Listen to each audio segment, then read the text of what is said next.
Watchmen, a comic mini-series of 12 chapters of superheroes, is clearly one of the greatest masterpieces of the contemporary literature.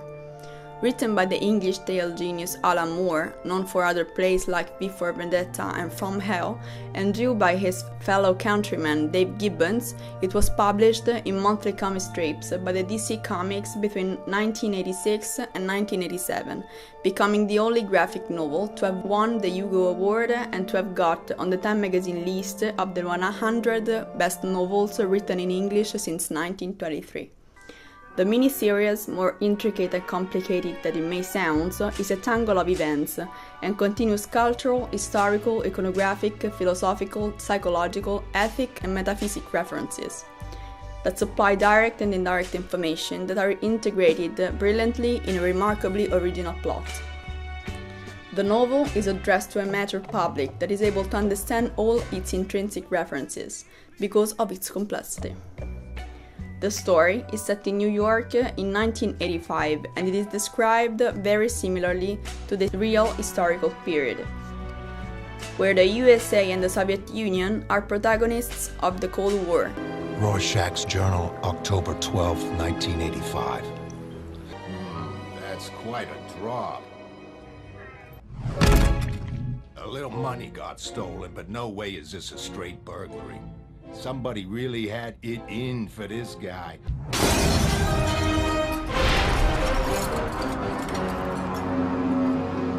Let's not raise too much dust over this one.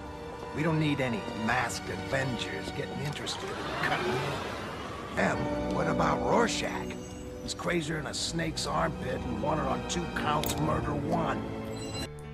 Rorschach is a watchman with a bad reputation who believes that the world is completely corrupted and the police and the government do not know how to operate effectively.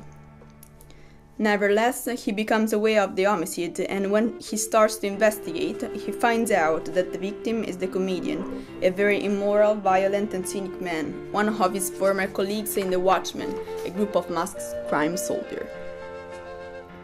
Thinking that the murderer could be someone who wants to kill all the Watchmen, Rorschach tries to inform his colleagues, including Daniel Dreiberg, Night Owl, Adrian Veidt, Ozymandias, Laurie Jupiter, Silk Spectre, and her partner, John Osterman, Dr. Manhattan, a nuclear physicist who becomes inhuman after an accident during an experiment on intrinsic fields.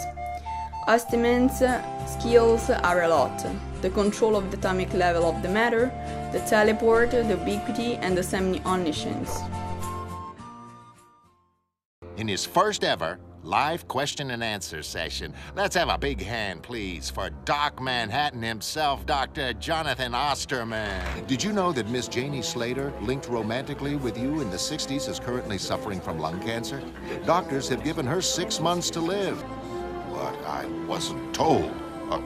Are you suggesting... Okay, that's it. No more questions. Do you think you gave Miss Slater cancer by sleeping with her? No. Please, if you'll let me through. Let him through. He's not here to answer questions on intimate moments. Perhaps you'd best tell Miss Uspecic and your superiors that I'm leaving. Holy Christ! Following the Rorschach theory of conspiracy becomes a reality when Veidt survives to an assassination attempt and Rorschach walks into a trap and is imprisoned in the Sing Sing penitentiary. Once Laurie breaks with Osterman, she goes leaving to her friend and former colleague Daniel, with whom she starts a romantic relationship. They decide to bust Rorschach because they desire to experiment adventure again, and because they are worried about the real existence of the Watchman murder. Dan, trust me.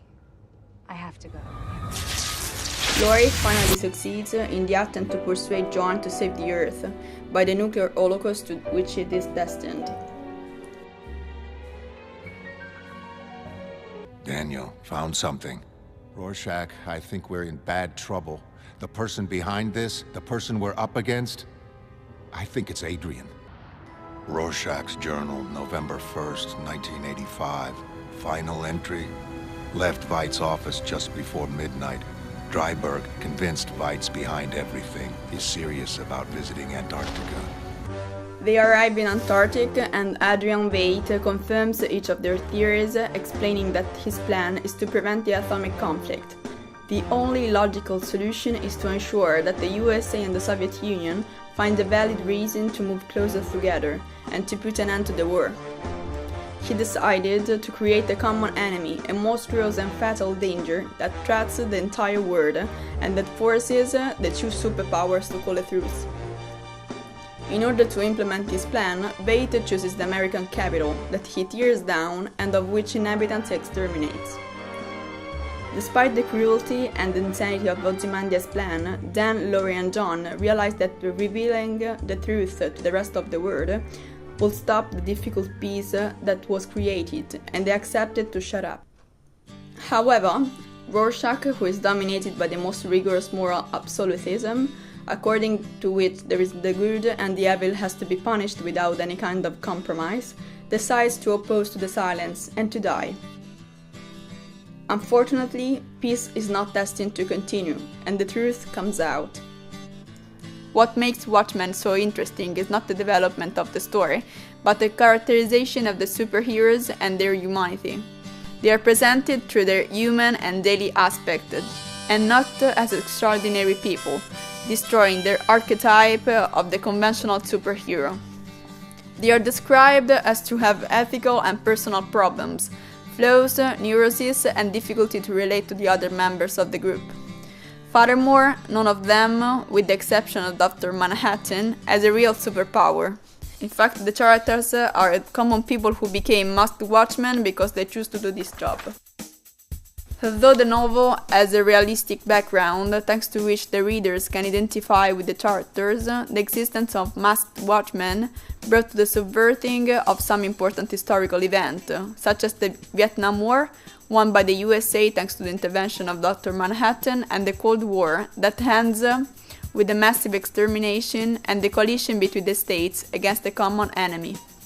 This novel of incredible depth, which bring the reader to ask himself about the past and present political decisions, contemporary society, and the contribution that everyone can make in order to improve the world, was of inspiration for the realization of the film of the same name, Watchmen, brought to the big screen on 2009.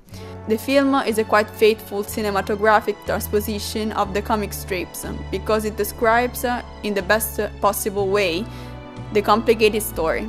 However, there are differences between the two versions, such as the opening scene of the movie with the fight of the comedian and Ozymandias that is completely absent in the novel, or the total lack of narration of the origins of the Rorschach mask in the film, and the final where, according to the comic strip, an enormous octopus, symbol of Earth attacked by alien creatures, materialized in the center of New York, killing the population, emanating a psychic wave. Whereas in the film of Zack Snyder, it ends with a nuclear holocaust. Moreover, in the movie version, the scenes about the comic strip inside the novel, entitled The Tales of the Black Vessel, have been cut and they have been used for the creation of another movie. This novel pushes the reader to reflect on the lack of values of the present society and on the egoistic, unscrupulous and cruel attitudes of human beings. The world and humanity are in a precarious equilibrium because of the continuous conflicts between states and because of the increasing diffusion of weapons of mass destruction. Alan Moore chose not to condemn what Ozymandias did, leading the reader to express a personal judgment. The writer, in fact, does not justify nor punishes, but makes the reader understand that the idea of fate is a utopia.